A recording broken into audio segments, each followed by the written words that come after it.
Hello बच्चों, तो जैसा कि हम लोग पिछले क्लास में पढ़े थे रिप्रोडक्टिव हेल्थ के बारे में पढ़े थे। ठीक है, रिप्रोडक्टिव हेल्थ जनन स्वास्थ्य के बारे में पढ़ रहे थे। उसमें हम लोगों ने क्या क्या पढ़ लिया था, रिप्रोडक्टिव हेल्थ के और प्रॉब्लम स्ट्रेटजीज के बारे में बता दिया था। ठीक है, और जनसंख्या विस्फोट या जनसंख्या विस्फोट पॉपुलेशन एक्सप्लोजन के बारे में बता दिया था बच्चों। ठीक, इसके बाद पॉपुलेशन अगर बढ़ गई तो उसके बारे में क्या क्या परिणाम क्या है, उसके कारण क्या है और नियंत्रण कैसे किया जा सकता है, इसके बारे में बता दिया था।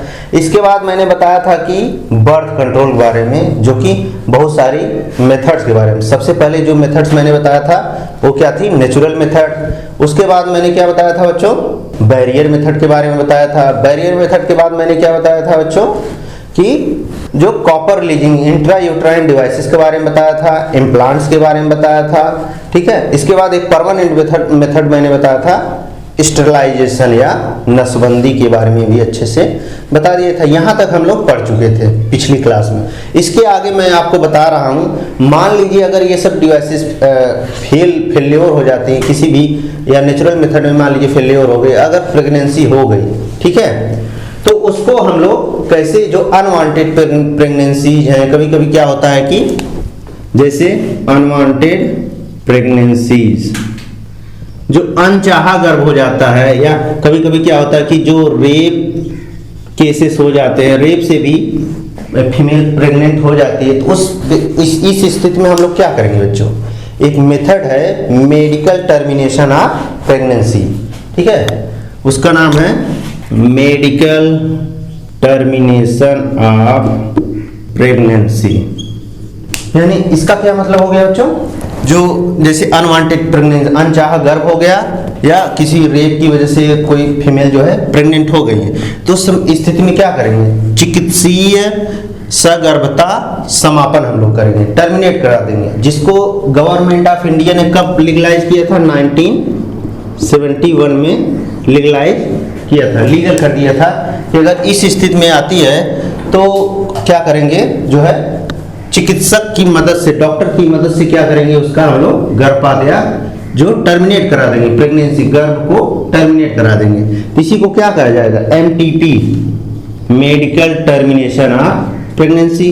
तो इसको कब लीगलाइज किया गवर्नमेंट ने, 1971 में। ठीक है, तो कब तक जो है मेडिकल टर्मिनेशन ऑफ प्रेगनेंसी, चिकित्सीय सगर्भता समापन कब तक जो है सेफ है, लगभग फर्स्ट ट्राइमेस्टर जो होता है बच्चों, फर्स्ट ट्राइमेस्टर मतलब पहली तिमाही, 3 महीने तक।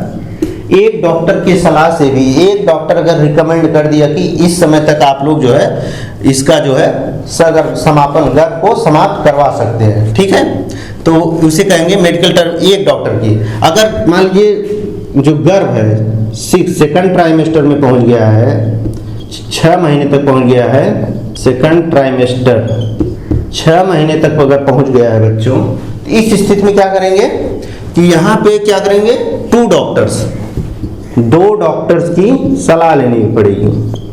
2 डॉक्टर्स के रिकमेंडेशन के बाद ही जो है एमटीपी करवाया जा सकता है। एक छोटा सा टॉपिक है ये, एमटीपी कब किस स्थिति में करवाया जाएगा, जब कोई अनवांटेड अनचाहा गर्भ ठहर जाता है या किसी रेप के केस में हो जाता है, तो गवर्नमेंट ऑफ इंडिया ने इसको लीगलाइज कर दिया था 1971 में। ठीक है, लेकिन ये स्ट्रिक्ट बाउंडेशन के साथ कि ऐसा नहीं कि क्या होता है कि बहुत से लोग अम्नियोसेंटेसिस के द्वारा पता कर लेते हैं कि क्या है, फीमेल चाइल्ड है कि मेल चाइल्ड है। अगर वो फीमेल चाइल्ड रहती है तो उसको अबॉर्ट करा देते हैं। तो इसको बैन करके केवल अनवांटेड प्रेगनेंसी और रेप के केसेस में ही क्या करते हैं, एमटीपी कराया जा सकता है। ठीक बच्चों, आई होप इसको आप लोग समझ गए होंगे। ठीक है, इसके बाद हम लोग आप लोगों का जो नेक्स्ट टॉपिक है सेक्सुअली ट्रांसमिटेड डिजीज। ठीक है बच्चों, इसको मैं इरेज कर दे रहा हूँ। सेक्सुअली ट्रांसमिटेड डिजीज क्या हो गया बच्चों, देखिए ये क्या कर रहा है, सेक्सुअली ट्रांसमिटेड डिजीज, ट्रांसमिशन मतलब संचरण।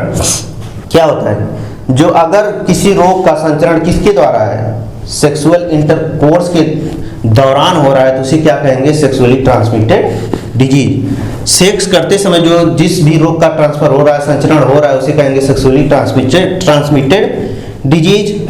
अब या इसको और एक नाम दे दिया गया, और रिप्रोडक्टिव ट्रैक्ट इन्फेक्शन, RTI। ठीक बच्चों, रिप्रोडक्टिव ट्रैक्ट, जो मेल रिप्रोडक्टिव ट्रैक्ट और फीमेल रिप्रोडक्टिव ट्रैक्ट में कोई इन्फेक्शन हो जा रहा है ड्यूरिंग कब, जब सेक्सुअल इंटरकोर्स हो रहा है उसके द्वारा हो जा रहा है, तो उसे क्या कहेंगे, RTI कहा जाएगा। तो ये जो डिजीज होती है बच्चों, तो इस डिजीज के लिए कौन कौन रिस्पॉन्सिबल होते हैं, बैक्टीरिया भी हो सकते हैं, जीवाणु, वायरस, विषाणु, ठीक, फंजाई, प्रोटोजोन्स, निमेटोड्स एटसेट्रा। ठीक बच्चों, यहाँ पे आप लोग देखिए जो RTI इन्फेक्शन होता है या सेक्सुअली ट्रांसमिटेड डिजीज होती हैं, इन सभी में किसी के भी द्वारा हो सकती हैं। ठीक, जीवाणु के द्वारा, विषाणु के द्वारा, फंजाई, प्रोटोजोन्स या निमेटोड, इन सब के द्वारा जो होते हैं RTI या STD हो सकती हैं। तो हम कुछ यहाँ डिजीज का जो है एग्जाम्पल मैं आप लोगों को बता दे रहा हूँ। जैसे फर्स्ट डिजीज है क्या, साइफिलिस है, ठीक है, जिसे हिंदी में कहेंगे उपदंश कहा जाता है। किसके द्वारा होता है बच्चों, एक बैक्टीरिया है जिसका नाम है ट्रेपोनिमा पैलिडम। ट्रेपोनिमा पैलिडम है बच्चों, ये ट्रेपोनिमा पैलिडम क्या है, एक बैक्टीरिया है। तो ये ट्रेपोनिमा पैलिडम क्या करता है, जो रिप्रोडक्टिव ट्रैक्ट होता है मेल और फीमेल दोनों में इन्फेक्शन कॉज कर सकता है। ठीक है बच्चों, दूसरी डिजीज है आपकी जो बुक में मेंशन है बच्चों, गोनोरिया, सुजाग जिसे कहेंगे गोनोरिया। ठीक है, इसका जो कॉज पैथोजन जो होता है जो गोनोरिया कॉज करता है, गोनोरिया का कारण क्या हो सकता है बच्चों, उसका है नाम है जो बच्चों निजेरिया गोनोरिया, निजेरिया गोनोरिया। ठीक बच्चों, ये दोनों क्या हो गई डिजीज, बैक्टीरिया के द्वारा हो गई। ठीक, तीसरी जो डिजीज है जैसे विषाणु के द्वारा एड्स, इसका पूरा नाम आप लोग लिख लीजिए, एक्वायर्ड इम्यूनो डेफिशिएंसी सिंड्रोम। ठीक बच्चों, ये एड्स किसके द्वारा होता है, HIV। HIV क्या है, ह्यूमन इम्यूनो डेफिशिएंसी वायरस। ठीक, ये HIV के द्वारा होता है क्या, एड्स रोग। एड्स क्या है बच्चों, इसमें क्या होता है, एड्स में क्या हो गया, ये देखिए आप लोग, जो HIV के द्वारा हो रहा है, HIV एक वायरस है, लेकिन जो एड्स एक रोग है। तो एड्स ग्रुप ऑफ, इसमें क्या होता है, कई सिम्टम, फीवर हो गया, ब्रोंकाइटिस हो गई, TB हो गई, ये सभी मिलके क्या करेंगे, एड्स का कारण होते हैं। ठीक है, तो किसके द्वारा, ह्यूमन, ये जो HIV वायरस होता है, जो शरीर की जो T लिम्फोसाइट्स होते हैं, हेल्पर T लिम्फोसाइट्स, ये जाके उसी पर अटैक करता है, जिससे कि क्या होता है, इम्यून सिस्टम, जो ह्यूमन का इम्यून सिस्टम होता है बच्चों, इम्यूनो डिफिशियंसी, जो मतलब सुरक्षा तंत्र है, उसी पे जाके अटैक कर देती हैं। ये वायरस अटैक कर देता है तो क्या होता है, ह्यूमन का जो इम्यून सिस्टम कमजोर होता है, इससे कई बीमारियां आ जाती हैं, पीलिया हो गया, जॉन्डिस हो गया, TB हो गई, अस्थमा हो गया, सभी मिलके क्या कहलाता है, एड्स कहलाएगा। ठीक बच्चों, इसके बाद है नेक्स्ट जो वायरस के द्वारा होता है हेपेटाइटिस B। ये किसके द्वारा होता है बच्चों, हेपेटाइटिस B वायरस। इस वायरस का नाम ही है हेपेटाइटिस B वायरस के द्वारा होता है।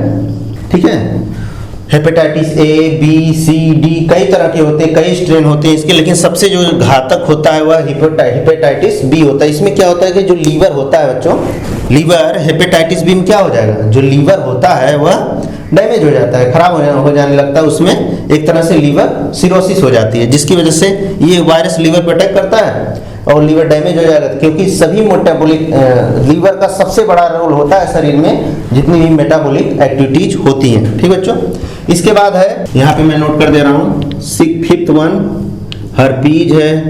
ये भी वायरस के द्वारा होता है बच्चों, इसका वायरस है हर्पीज सिंप्लेक्स वायरस। ठीक, तो ये वायरस के द्वारा कुछ डिजीज हैं। ठीक है, और एक और है छठवां मैं लिख दे रहा हूँ, ट्राइकोमोनियोसिस। ट्राइकोमोनियोसिस ये किसके द्वारा होता है, इसका पैथोजन है जो ट्राइकोमोनास, एक प्रोटोजोन है बच्चों ट्राइकोमोनास वेजाइनलिस, ये है ट्राइकोमोनास वेजाइनलिस।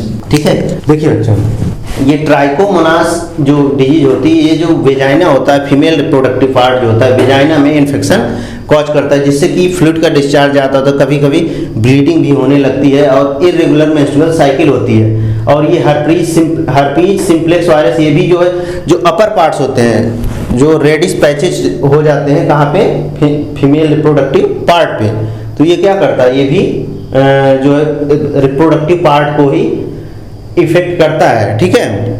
इसके अलावा जो जितनी भी डिजीज हैं ज़्यादातर क्या होती हैं, इफेक्ट करती हैं। इसमें से मोस्ट ऑफ डिजीज जो होती हैं क्योर हो सकती हैं, लेकिन जो ये डिजीज है HIV, ये दोनों डिजीज बच्चों इसको क्योर नहीं किया जा सकता है, ठीक है। HIV और हेपेटाइटिस B को क्योर नहीं किया जा सकता है, बस कुछ दवाइयां हैं जिनको प्रोलॉन्ग किया जा सकता है। बाकी साइफिलिस हो गया, गोनोरिया हो गया, ट्राइकोमोनास हो, हर्पीज, इनको क्या होता है पूरी तरह से एंटीबायोटिक्स देके ठीक किया जा सकता है।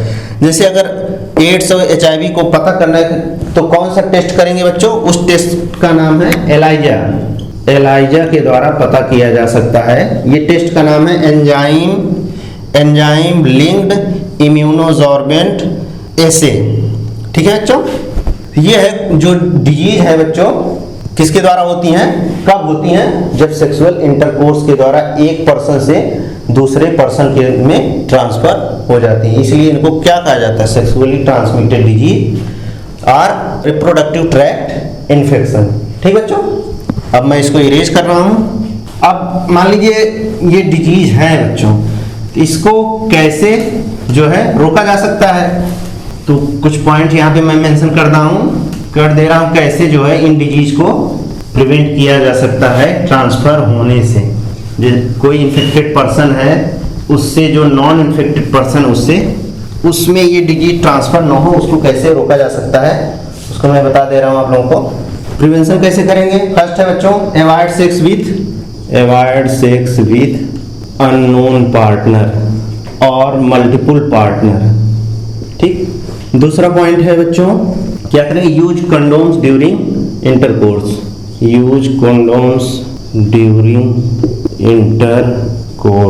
ठीक है बच्चों।